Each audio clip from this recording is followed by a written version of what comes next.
নমস্কার। দর্শরূপে দর্শভুজার এক নতুন পর্ব নিয়ে আমি পাপিয়া চলে এসেছি তোমাদের সামনে। বন্ধুরা, আজকে আমি যথারীতি তোমাদের জন্য একটা রেসিপি পর্ব নিয়ে এসেছি। আজকে আমি একটা ডিমের রেসিপি নিয়ে এসেছি তোমাদের জন্য। দেখো, অনেক সময় হয় আমাদের হয়তো ফ্রিজে শুধু ডিম আছে, সেই সময় হয়তো কোনো গেস্ট চলে এলো, তাকে কি দেবো ভাবতে পারি না, হয়তো চিকেন মাছ কিছু নেই বা তখন আনানো সম্ভব নয়। তো সেরকম যদি হয়, এই ডিশটা করে তুমি যদি অতিথিকে দাও, সে প্রচণ্ড খুশি হয়ে যাবে।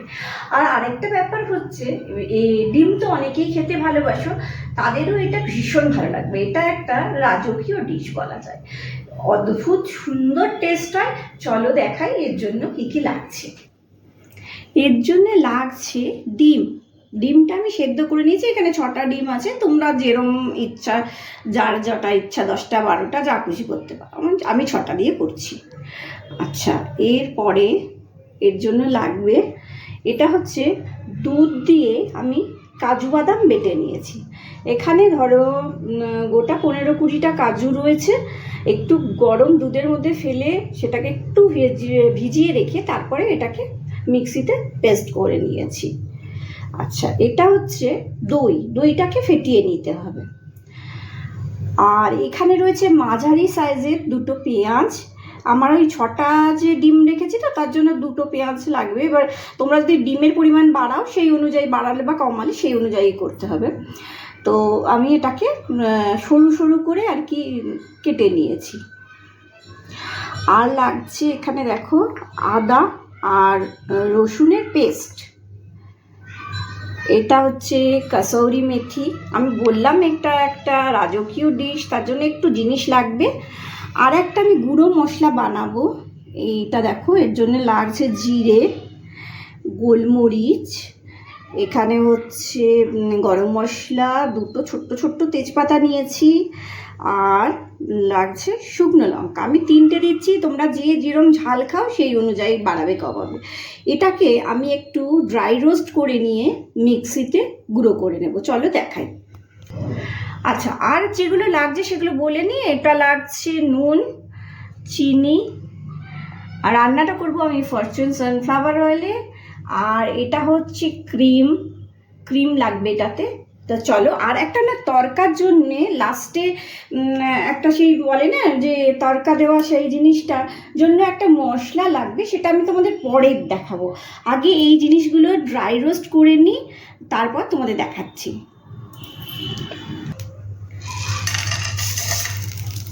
এই দেখো, এগুলো সব এর মধ্যে দিয়ে দিলাম। এবার একটু শুকনো শুকনো এটাকে করে নেব। এটাকে রোস্ট করে নিচ্ছি। শুকনো লঙ্কাগুলো এগুলো একটু কালার আসুক, জিরে ভাজার গন্ধ বেরোবে, তোমরা বুঝতেই পারবে রোস্ট হয়েছে কিনা। তারপরে এটাকে নামিয়ে মিক্সিতে একটু ঘুরিয়ে নেব। তবে একদম ডাস্ট করবে না, একটু যেন আধগুঁড়ো থাকে, ওইরকমভাবে মশলাটা লাগবে।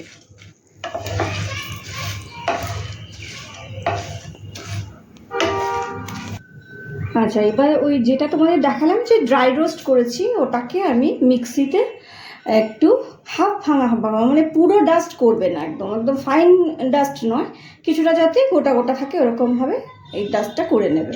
এটা করে নিয়েছি। আর ওদিকে আমি গ্যাসে তেল গরম করতে বসিয়ে দিয়েছি ননস্টিকে। দেখো,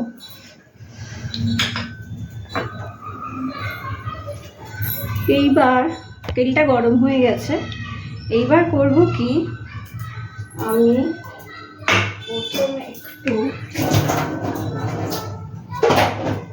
একটু নুন দিয়ে নেবো তেলে। কেন জানো তো, প্রচুর ডিমে করলে বড্ড ছিটতে থাকে। ডিমটাকে ভাজতে হবে এখন।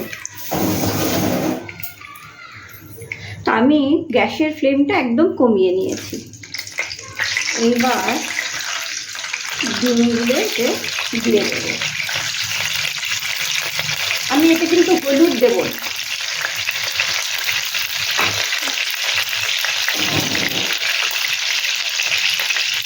হলুদ দেবো না, ডিমের মধ্যে শুধু অল্প নুন দেবো।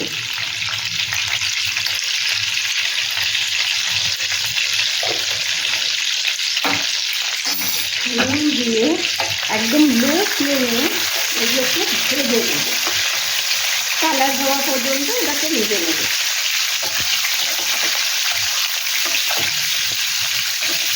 আচ্ছা, এবার আমি বলি, আমি তখন কথা বলতে বলতে ডিশের নামটা বলিনি তোমাদের। এটা হচ্ছে এগ মালাই মশলা বা ডিমের মালাই মশলা। এটা ভীষণ ভালো একটা ডিশ এবং পছন্দ হবে, যাকে খাওয়াবে তারই পছন্দ হবে। যারা ডিম খেতে ভালোবাসে তাদের নিজেদেরও খুব পছন্দ হবে।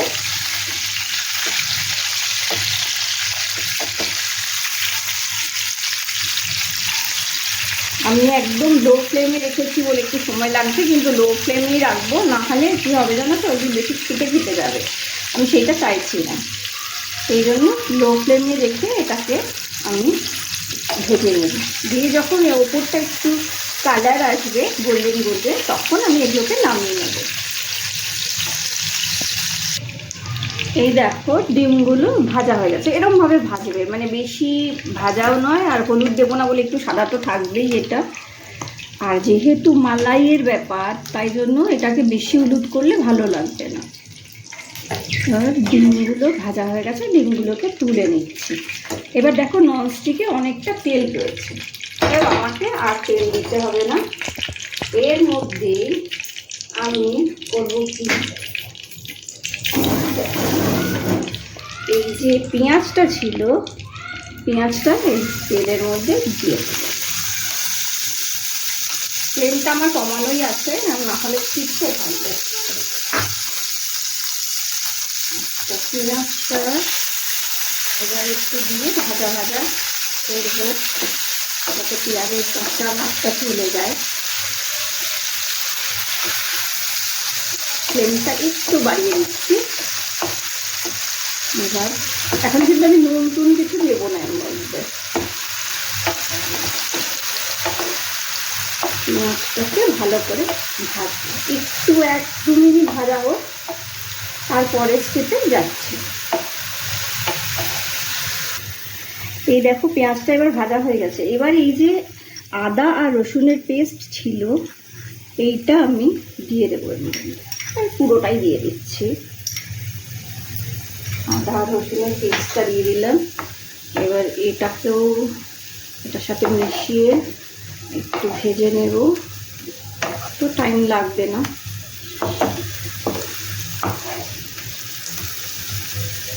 আর এটাতে না পেঁয়াজগুলো যে ভাজবে, বেশি লাল করবে না কোনোটাই, কারণ এটা একটু প্রিপারেশনটাই একটু সাদা সাদা।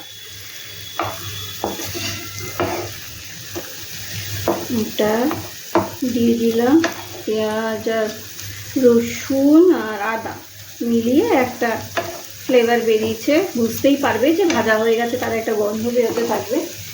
এরপরে এই যে কাজু বাদাম যেটা আমি দুধ দিয়ে বেটে নিয়েছিলাম, এটাকে দিয়ে দেবো, আর ফ্লেমটা কম রাখবো। এটাকে এর মধ্যে দিয়ে দিই, এটাকে দিয়ে দিলাম, দিয়ে এটাকে মিশিয়ে নেব।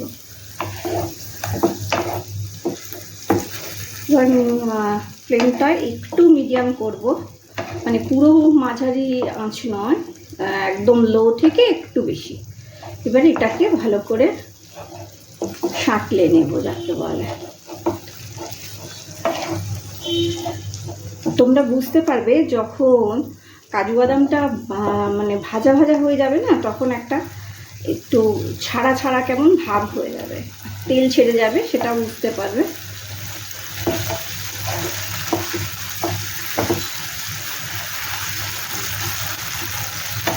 এই দেখো প্রায়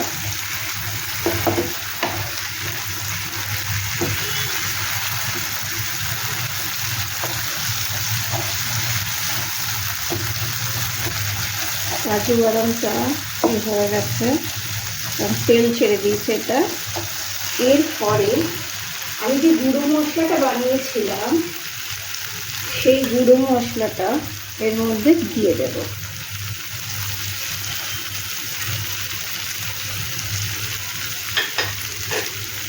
এটা দিয়ে দেব।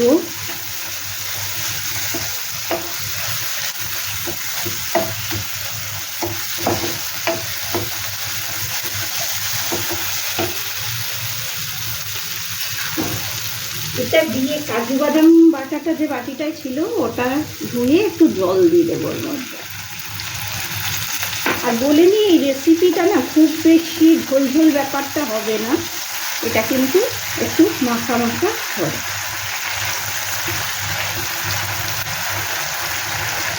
দেখো দিয়ে দিলাম, ফ্লেমটা একদমই কমিয়ে দিই, এবার স্টেপ বাই স্টেপ অন্য মশলাগুলো দিতে হবে।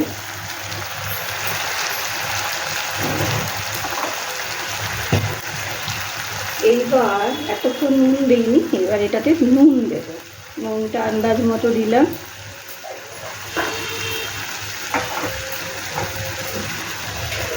দেব অল্প চিনি,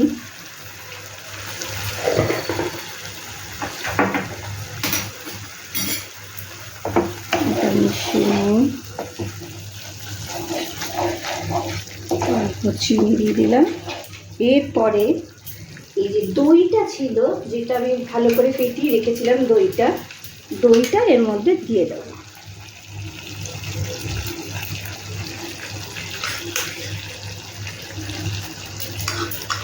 দইটা এর মধ্যে দিয়ে দেবো। আর দইয়ের বাটিটা দিয়ে একটু জল লাগছে, দিয়ে দিই।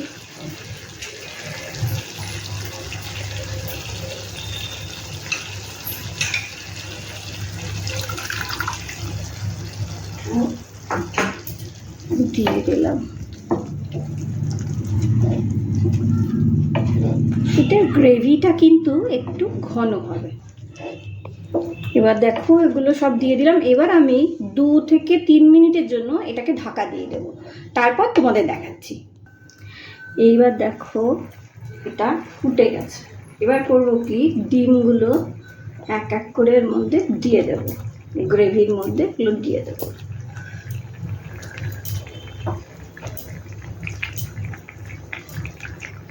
দিয়ে দিলাম।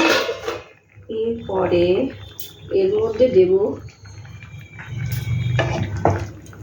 এটা একটু ফুটুক, মানে একটু ডিমগুলো ঝোলের সাথে লাগুক, তারপরে এর উপরে ক্রিমটা দেব। তো হোক একটু, তারপরে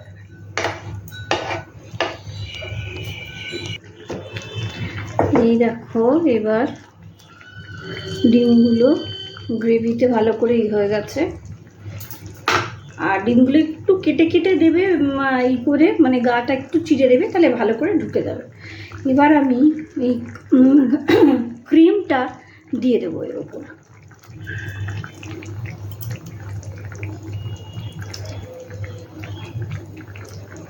ক্রিমটা দিয়ে দিচ্ছি,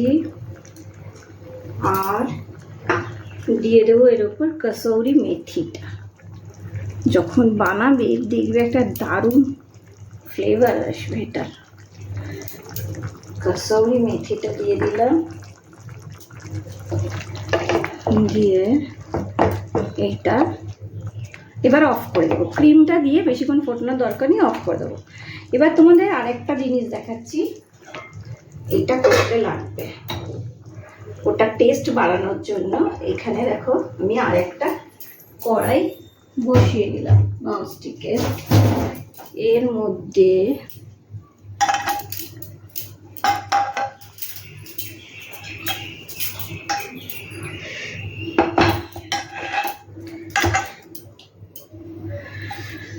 মধ্যে দিয়ে দিলাম একটুখানি সাদা তেল। এবার গ্যাসটা অন করি। আচ্ছা, তেল দিয়েছি তো ননস্টিকে, ওটা গরম হচ্ছে। তার জন্য তোমাদের কি লাগবে, কি করব সেটার জন্য কি লাগবে তোমাদের দেখাই। এখানে আমি জিরে নিয়েছি, জায়গার মধ্যে জিরে, আর আদাটাকে সরু সরু করে কেটে নিয়েছি, 1 চামচের মতো বাটার নিয়েছি, ক্যাপসিকামটা এরকম কিউব করে কেটে নিয়েছি, আর টমেটোটাকে বীজগুলোকে ফেলে এরকম কিউব করে কেটে নিয়েছি। এবার দেখো তেলটা গরম হয়ে গেছে। তেলটা গরম হয়ে যেতে এবার এর মধ্যে আমি বাটারটা দিয়ে দেবো। বাটারটা দিয়ে দিলাম, এর মধ্যে জিরেটা দিয়ে দেবো।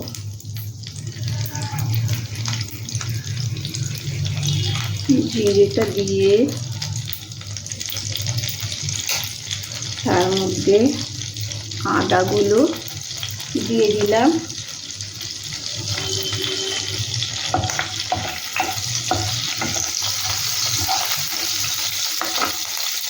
এবার এর মধ্যে ক্যাপসিকাম আর টমেটো এগুলো দিয়ে দেবো, দিয়ে অল্প নুন দিয়ে দেবো ক্যাপসিকামের ডিশের জন্য।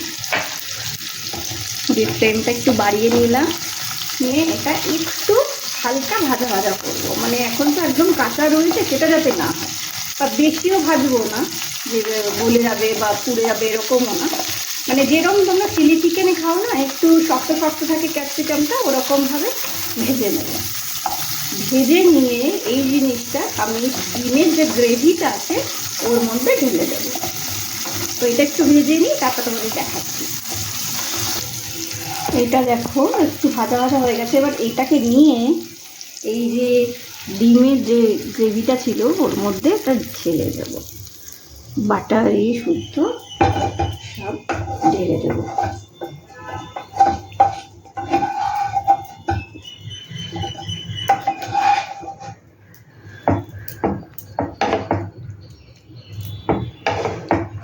দেখো রেডি হয়ে গেল আমার এগ মালাই মশলা বা ডিমের মালাই মশলা হয়ে গেল। এবার আমি ঢেলে নিয়ে তোমাদের দেখাচ্ছি। এই দেখো বানানো হয়ে গেছে এগ মালাই মশলা বা ডিমের মালাই মশলা, যেটা বললাম সেটা বানিয়ে দেখো, খুব সুন্দর বানাবে যখন তখনই বুঝবে হেভি সুন্দর একটা ফ্লেভার আসবে আর এটা খেতে ভালো লাগবে। তবে হ্যাঁ আমি বলছি এই রান্নাটা না ভাতের সাথে অত জমবে না, এটা তোমরা রুটি পরোটা লুচির সাথে খেতে পারো বা ফ্রাইড রাইস জিরা রাইসের সাথে খেতে পারো, এইগুলোর সাথে খুবই ভালো লাগবে খেতে। তো বানিয়ে দেখো, নিশ্চিত ভালো লাগবে। আমি মানে যারা তো ডিম ভালোবাসে তাদের সত্যি খুব ভালো লাগবে, বানিয়ে দেখো। আর আসলে আমি মানে এই রান্না করতে গিয়ে দেখো আমি যখন যাই শুরুতে তখন একরকম থাকে, ফেরার সময় আমার একদম বিধ্বস্ত অবস্থা হয়, গরমটা প্রচণ্ড রয়েছে এখনও। কিন্তু কি করব, সুন্দর সুন্দর রেসিপি যখন রান্না করি তখন আমার ইচ্ছা করে আমার বন্ধুদের একটু দেখাই, তারাও একটু শিখুক এবং তারাও এগুলো একটু রান্না করে নিজের পরিবারের লোকজনদের খাওয়াক, সবাইকে খুশি করুক। তো চলো এইবার যেটা দেখালাম এটা বানিয়ে দেখো, সত্যি আমার কথা যদি বিশ্বাস করো সত্যি ভীষণ ভালো খেতে হবে। আর যদি ভালো লাগে আমার জন্য রেসিপিটা ভালো লাগলে মিষ্টি মিষ্টি কমেন্টস করো, লাইক দিও, আর চেনা জানা বন্ধু বান্ধব সবার মধ্যে রেসিপিটাকে শেয়ার করে দিও, তাদেরকে বলো আমার চ্যানেলটাকে যেন একটু সাবস্ক্রাইব করে।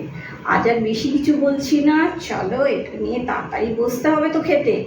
চলো যাই, সুস্থ থেকো, ভালো থেকো, সাবধানে থেকো।